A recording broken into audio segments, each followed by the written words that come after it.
Hey everyone, I'm here today with the game War of Civilizations, which is a game by Bluencore Publishing, and I'm going to tell you a little bit about the game and then tell you how I feel about the game, including the expansions that came in it and all of that.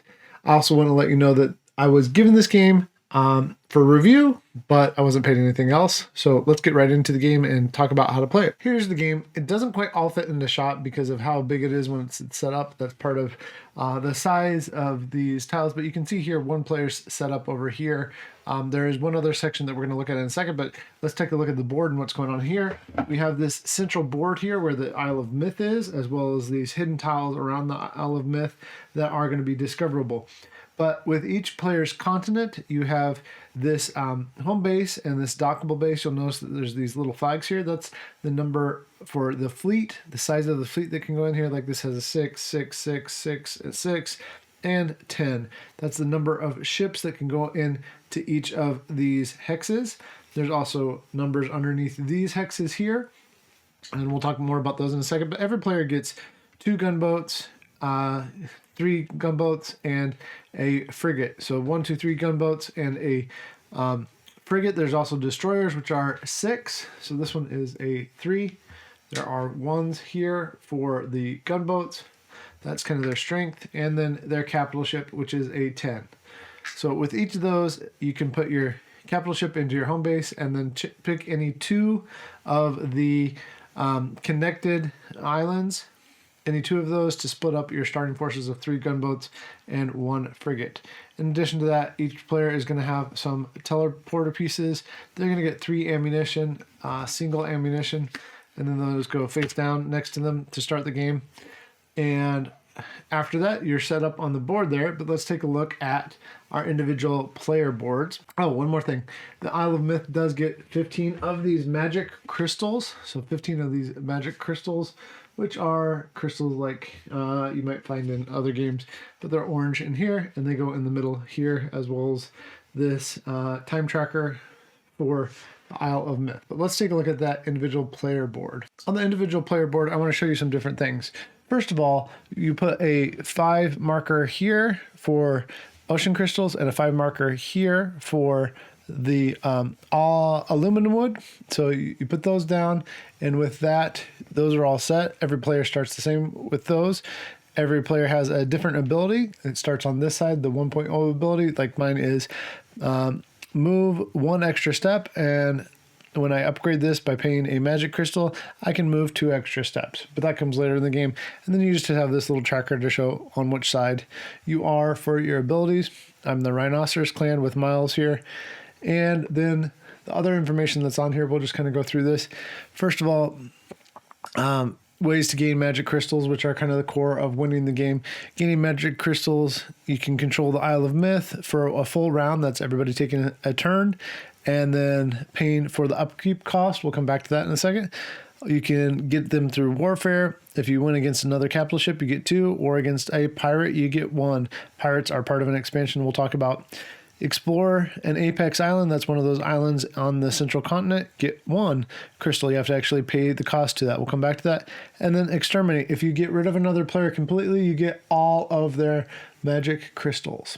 So those are all options of things that can happen. Here are the costs for getting your different boats. Gunboats, 1 ocean crystal and 1 aluminum wood. 2 and 4 for frigates and destroyers respectively. And then if you want to recruit a pirate, even after you maybe have defeated them, you can recruit them for 6 and 4. Finally, up here we have our actions. So everybody takes 2 actions, 3 actions if you control every island in your home continent. So the actions are things like collect resources, buy multiple ships, move ships or redistribute ships, currency conversion, and finally, it's a reminder that you get that 1 extra action if you have all that. If you have the central continent, you're going to have an upkeep cost of, if you have strength 10 or less, that's basically just your capital ship, then you're going to have to pay 3, 5 if you have 20 or more, 30, you're going to have to pay 7 or more, 40 or more, 9, 50 or more, you're going to have to pay 11. infinite ships can be in the central capital. With every one of those actions, there's a bonus action. You actually take the bonus action first. So let's say I wanted to collect resources. Right now I could collect resources here and here. You simply collect the resources shown like aluminum wood and your ocean crystals here. And then you go up from, in this case, I'd go up from 5 and 5 to 6 on both of those. And then I can do that. But if you're not playing with the disasters expansion, you don't have to worry about the bonus action there. That bonus action allows you to rebuild any island or repair basically a broken barren island that was going to have one of these markers on it, so that you can get resources from it again and make it useful for more than just traveling through. But in the base game, you don't have to worry about that action. The next action that you can do is buy multiple ships. You just pay the cost for the ships. Again, that cost is shown here. So whatever, let's say I wanted to buy 2 frigates. Right now I could do that right away. I could pay 4. So I went from my 5 down to 1 in ocean crystals, and I could buy 2 frigates. That would give me 2 3 boats, and then I can put them on to spaces I control. So I could go here and here or here. I just have to put them on to places I control. And I might want to do a gunboat too, because gunboats are the only way that you can collect resources. Collecting resources is the first action. Buying multiple ships is the next action. The bonus action on that one is, you'll notice that there were 4 power cards out here already. These power cards are replenished immediately when you buy a power card. This one has a cost of 2 aluminum wood, and you can reduce an opponent's ammo by 4. Because when you go into battle, you're just going to simply compare the number of ships you have. So like if I had a 6 versus a 6 and a 6, well, how would we know who the winner is going to be? Well, whoever has more of the ammunition. So if we both put some ammunition down, but maybe we both added 2 cards to conflict, we flip those up. Oh, look, I actually had 4 ammunition and you had 2. I would win the conflict. It's just a simple numbers comparison between the two. Whoever has the higher, there is going to win. The other thing that's going to make a difference is these power cards. You can only have 2 of them at most. You can buy more, but you have to discard 1 when you buy more. Those always stay replenished. And in a 3 and 4 player game, you're going to use only half of the deck basically, because you only use 1 of each card, so you're not going to see duplicates of those. The next action is to move ships. First, you can build and deploy a teleporter set. So building a teleporter goes wherever you have control, and then deploying the other one can go anywhere, including on maybe somebody else's that you don't have control. So I can put this down here or even up here, wherever. And what those allow me to do is I can move through those teleporters and come onto someone else's area and control their area via the teleporters. Pretty cool. But that's the bonus action. The main action is moving ships or redistributing ships. Let's say my ships looked more like this later in the game, and I wanted to redistribute. As long as I have a ship here, here, here, here, here. I know it's kind of hard to see with the colors, but as long as I have those ships there before I take my action, I could redistribute by bringing them all to a central place. Now, I don't know why I would want to do that unless I was getting ready for something, but I'm still under my fleet number here. I have 5 ships on a 6 fleet place, and I could do that if I wanted to, so that I could then get ready maybe to teleport from here to a neighboring player's tile and do something like that. That's the move or redistribute action. I can also just simply move a ship, move ships. Finally, I have the currency conversion action. The currency conversion requires me to have a magic crystal set up. If I have a magic crystal set up, by spending 2 to mount a magic crystal, I can turn any other resources. I can turn ammo, or in this case, I can turn either ammo or I can turn ocean crystals into aluminum wood, or vice versa. I found that I was turning a lot of aluminum wood into ammo and ocean crystals, but whatever you do, you're going to have that magic crystal that you spent 2 aluminum wood to get mounted there. And then once that's mounted there, you can turn it into at a 1-to-1. The other thing is you can dismount that as your bonus action. Again, you get an extra third action if you control all the spaces in your home continent. So maybe I had something like this later on. In fact, I'd want to have gunboats on all these to collect resources. Then once I do that, I'm going to get an extra third action. So take 2 actions, doing the bonus actions first, followed by the main action. So let's talk about gameplay. This game is a game for 3 to 6 players. You saw my action card over there. The back is just flavor where you have these kind of beast, animal, stylized people who have tribes, I guess. And the tribes have these player aids that are pretty helpful and guide you through the game. They have unique player abilities on each side here that aren't that different, but different enough to add a little bit of variability to the game. There's also 2 modules that came with the game.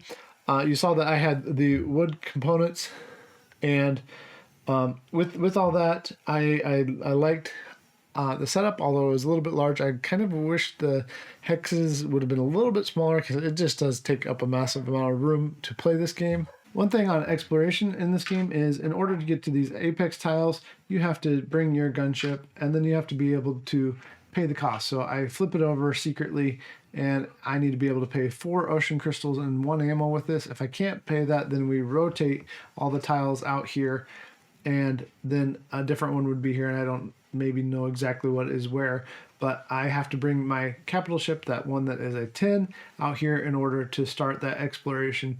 And also, if I want to hold on to the central space, the Isle of Myth, which is the central idea of the game, then once I get there, that's going to start a countdown of 5 rounds, or everybody playing once, where once that's done, the game will be over.